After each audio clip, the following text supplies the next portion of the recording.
Hello everyone, welcome back to Decidedly Neapolitan. Pixlriffs here, welcome back to the lily pad.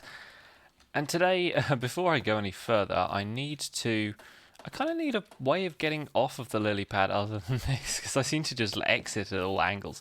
Anyway, that is not one of these figures come to life. That is a baby zombie, which I'll have to deal with my new iron broadsword. Oh no, the water trap is dealing with him, fair enough. Unless he comes back up those vines, I've no idea what's going to happen with him. I thought I would highlight these because these have been left for me. I can only assume that Mort has done this because, I didn't receive a message from any of the guys in the chat about these being left by my base, but I did comment that I really liked these little zombie trophy figures when I visited his base a couple of times. So I assume I can just pick them up with probably whatever, or is it just that the pickaxe is super efficient? There we go. It kind of turns into a zombie pigman there. I wonder if you can change what they are. That's interesting. Blur. I also don't have one of these signs. These are from, I think, IndustrialCraft or something. Biblio Woods Biomes Are Plenty Edition. Is that just going to stay there? That's awesome. There's a sign saying blur that's just staying there. I'm going to leave that there. That's going to be incredible. That'll be a landmark of people visiting the lily pad. I kind of want to do a couple of things today. I want to go over ground this way to show you guys the flower field biome because it is beautiful. Like I'm a big fan of what Modded has done to the terrain, not necessarily the kind of terrain itself, but the decoration of it. And the biomes, obviously in Biomes Are Plenty, there are going to be plenty of them, but this is just the most spectacular thing I've seen on this server so far that was just naturally generated in. It was created by nature. And I think one of the other guys on the server mentioned that he was thinking about setting up his base over here, so it's entirely possible that has happened already. So it might look quite different to how it did when I found it, but it's where I found the cherry blossom that I use for the lotus flower on top of my lily pad. But just look at this. This is beautiful. This is crazy. And every square inch is filled with either grass or tulips. And there's a couple of other flowers, I think, thrown into the mix. But just look at that. That is absolutely gorgeous. And those pink trees, just like candy floss over there, just kind of really has a striking impact on the landscape.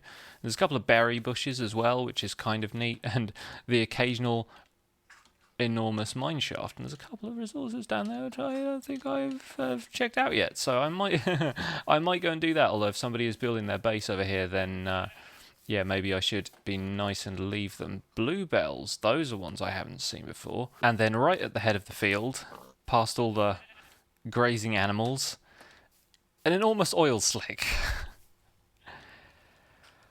We've ruined this place. Yeah, that naturally generated as well. I have no idea how or why. I assume it might be something to do with IndustrialCraft. Just to hazard a guess, there's probably like petrol engines or something you can make. I'm going to be checking out some of IndustrialCraft today, actually. I'll talk to you about that on the walk back. I'm going to be checking out IndustrialCraft because I did intend to do that, and then we kind of got sidetracked into doing Tinker's Construct for the live stream. So today I'm going to show you what I've been able to make using Tinker's Construct, and after that, we're probably going to start exploring a little bit of IndustrialCraft. Now, there are some rubber trees quite close to me, and I understand that rubber is kind of vital in the opening stages of IndustrialCraft. So hopefully we'll be able to make ourselves a tree tap and harvest some rubber, and then we'll be able to crack on with that. Okay guys, you've seen the smeltery before. I've decorated around here a little bit. I've kind of added some stuff in the floor and the ceiling, and one thing I have learned from this is that we should have built the entire thing a couple more blocks down, because when I tried to take out the ceiling, it completely fell through with sand, and then the water started flooding in. And so, yeah, I'm going to build the IndustrialCraft area, although I don't think it involves us building anything of this size. Probably a couple of blocks down in here just to be safe, and so I can decorate the ceiling a little bit easier. I haven't even gotten rid of the rest of that, and it looks like water is dripping into our smeltery, which is probably not very good for its long-term operation, although I think, practically speaking, in Minecraft it doesn't do anything. But here we have some alumite, which is very exciting. Oh, I can put these trophy blocks up here, can't I? Yes. Oh, don't smelt it. What are you doing?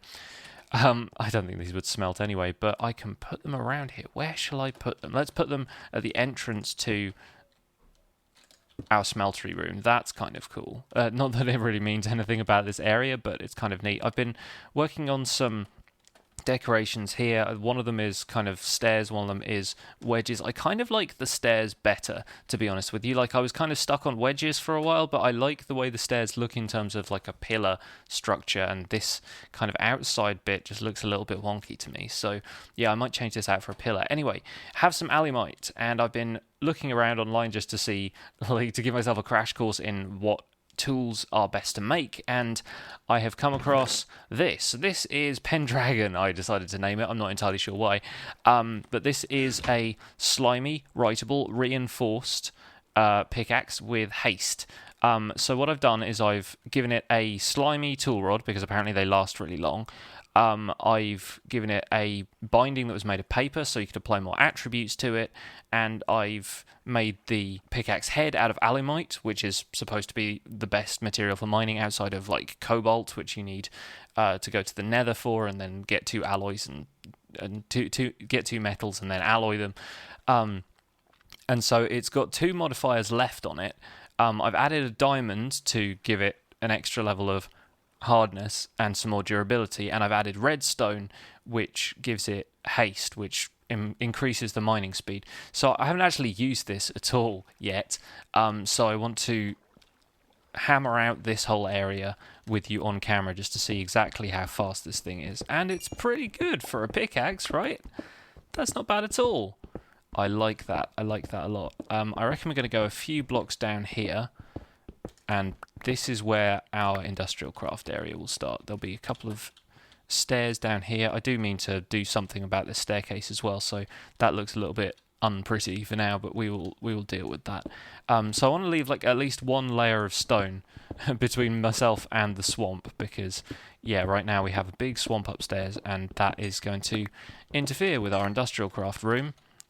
Pop some torches down, and I'll clear a bunch of this out off camera, so I'll come back to you when we're ready to start IndustrialCraft.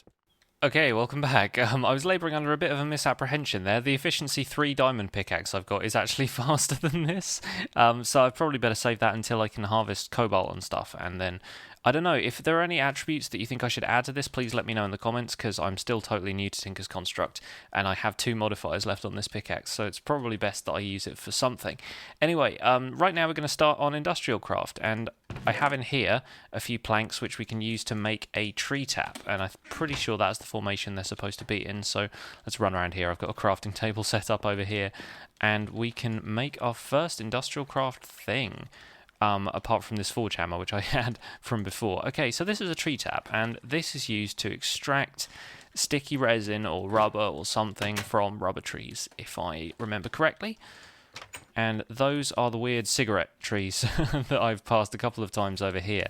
So I'm pretty sure I should still be able to get some rubber out of them if I use it like this. Whoa! And that was a noise. Yeah, okay. So it looks like I've got an achievement for it, so I should be heading in the right direction. Sticky resin, got 2 of those. Let's see if there's any more we can grab from here. I'm pretty sure I saw a couple of little blobs of it before. Unless I was mistaken. Oh, no, there we go. Haha. Right. Oh, got 5 now. Okay. I think 5 is about as many as I need, is it? Or 6? I need 6 for the time being. I'm working from the IndustrialCraft wiki right now because I don't know the first thing about any of these mods, and I don't have anything really to guide me other than my own wits, which will not get me very far in this situation. So, right. Best to get as much sticky resin as we can for now, I suppose, because we'll probably need it in future, but this stuff is the basis of rubber, and this will be important to some of the stuff we're going to craft in IndustrialCraft. Meanwhile, back at the lily pad, I've got in here a forge hammer and 5 iron ingots, and we're going to make these into iron plates, and that's what you use the forge hammer for, is crafting those. Now, the next thing to do in IndustrialCraft really is to construct an iron furnace, which I believe is done like that. Yeah, cool. Okay, well, let's pop this down over here. This is our first proper IndustrialCraft thing. It's basically a block of iron with the smeltery design. Does this give me any information if I click on it? No, it does not. Okay, so I assume this works mainly in the same way as a regular furnace does, because it's got a fuel input slot there. I don't think this requires any other kind of power for now. Maybe it's just a slightly faster furnace, or maybe it's even the same speed furnace. All I know is it's a lot less pretty than this. Look at that. Look at that. Look at the texturing on this, and then iron furnace. But that's absolutely fine. I'm sure we can upgrade this into something probably a lot prettier looking, or at least a lot more functional. So let's crack on with that. The next thing we need to make is a cutter so we can make cables. So we'll need some more iron ingots for that, which I've stashed away in here.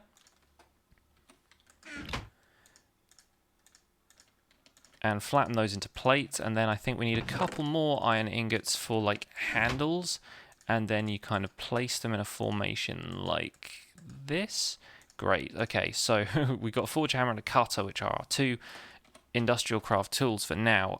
And then with the sticky resin, we need to make some wires, I think. So the first thing we need to do is smelt the rubber we collected, the sticky resin, smelt that in a furnace, and that will make rubber sheets, I think. So let's pop in one block of coal and see if this works well. I think it probably should. And then it will come out the other end as full-on rubber. Okay, cool. So what we need to do with this is... right, okay, we add this to copper wire. And we need some copper, so we can flatten out a couple of sheets of this as well. I don't know if you need to use the forge hammer and a crafting table, I'm just doing it for now. And then we want this to be cut into wires.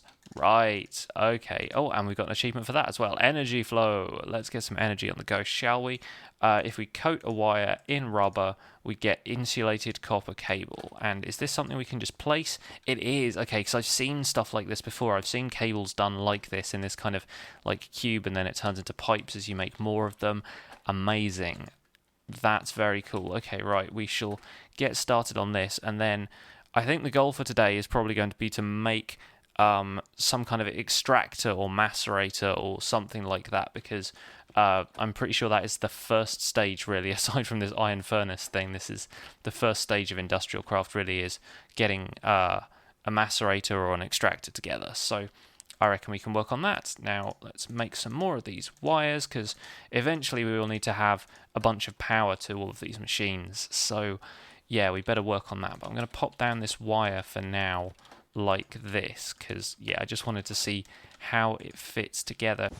The effective tool for collecting these is an axe, which is kind of strange, but I guess that's how it works. So apparently for my next trick I need redstone. So let's grab a couple of those in here, and we'll need to...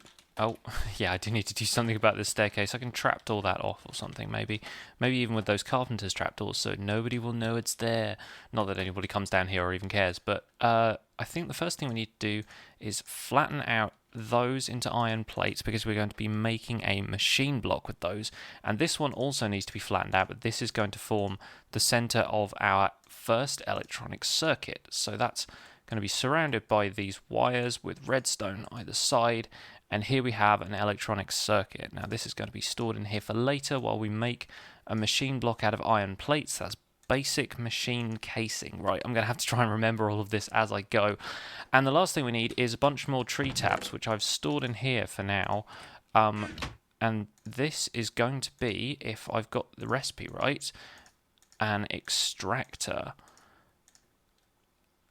And there it is. Okay, and it's already telling me that it needs power, and I don't have anything set up to power it yet, but yeah, this is going to be cool. All right, okay, I reckon that's enough for today. I reckon I've covered the basics of IndustrialCraft as provided by the wiki. I guess I just need to get some sort of power on the go, which I will save for next time. So for now, thank you for watching Decidedly Neapolitan. I have been Pixlriffs. Please leave a comment, let me know what I should do for power, because I'm fairly certain I'm just going to follow the IndustrialCraft wiki step by step, but if there's anything else that I can do in the meantime, let me know, and I will see you guys soon. Bye for now.